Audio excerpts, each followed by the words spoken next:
like a pinhead stuck on the top of it. This to us is an indication that the head has been recarved.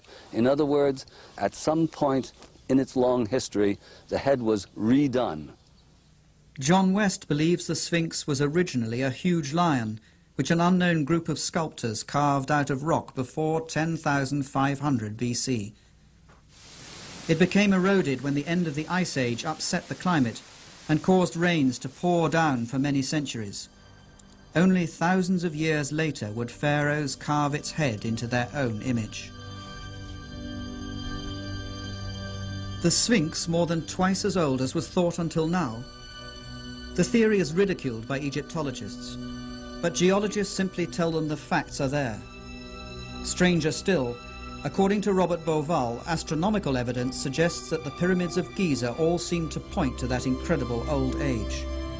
The layout of Giza matches uncannily with the position of Orion in the year 10,500 BC, a time when the Sphinx looked at Leo, its own image in the skies. When Orion started a slow ascent through the epochs, signaling a new era. The setting of Orion at that distant date even corresponds precisely with the three small pyramids behind the pyramids themselves. And there are many other bewildering facts astronomy provides.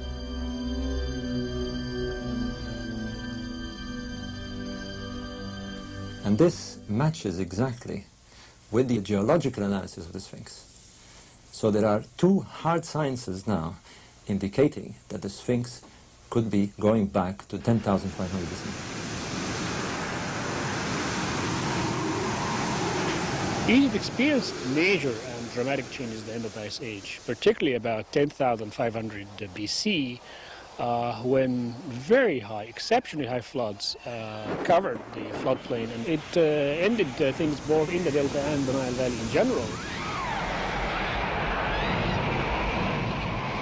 10,500 BC, a time of floods.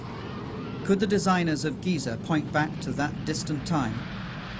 The time their myths say that the god Osiris and his helpers ascended from chaos to bring first fruits of civilization. Where did they come from?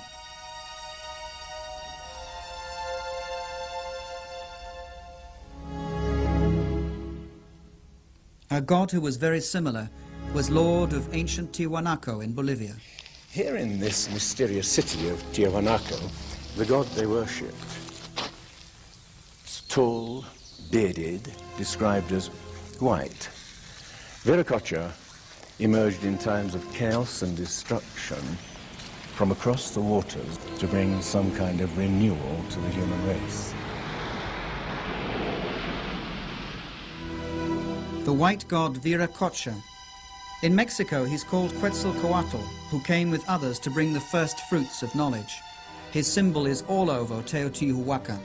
The feathered serpent, symbol of the enigmatic god Quetzalcoatl, who came from the east after times of tremendous cataclysm to bring civilization to this part of the world.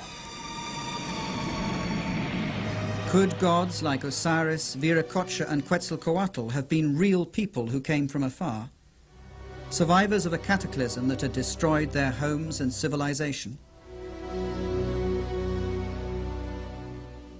Now, the question we're asking is this.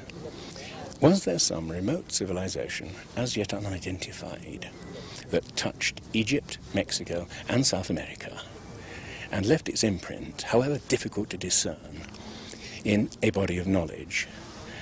Now, taken in isolation, I agree. Each bit of evidence reveals little, but let's consider all these common elements together. Both sides had huge pyramids, precisely aligned to the cardinal points, incorporating sophisticated knowledge of mathematics.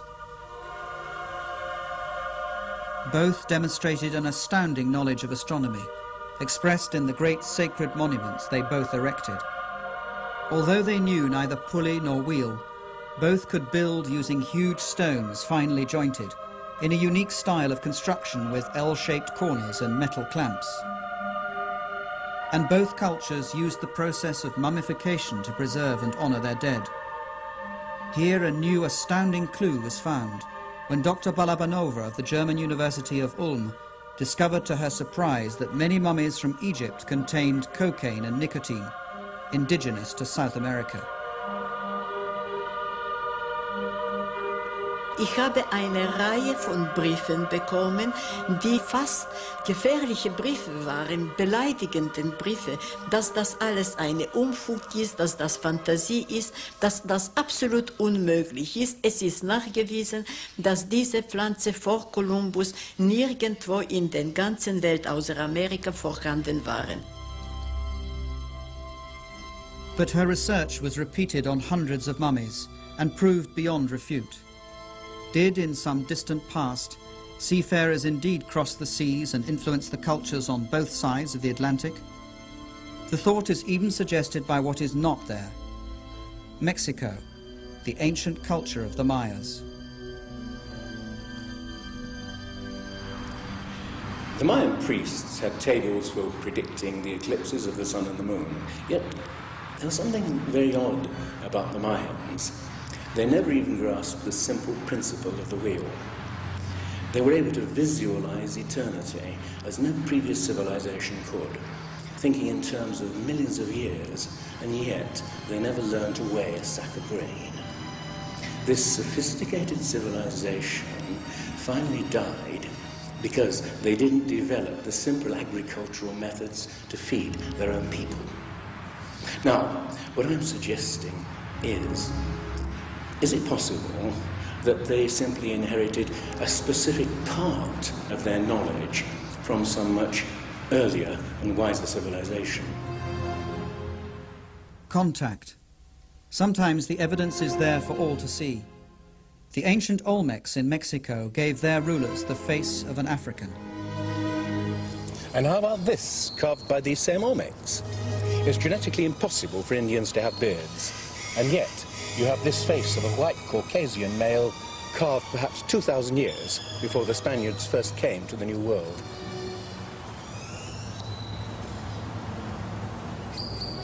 So, faces of Africans and Caucasians carved many centuries before Columbus.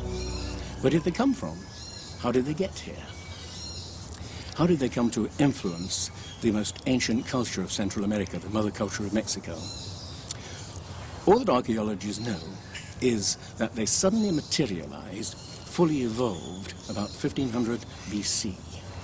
No sign of a development phase. These people, whose characteristic expression was the carving of huge stone heads of Caucasian and Africans, seem to have come out of nowhere.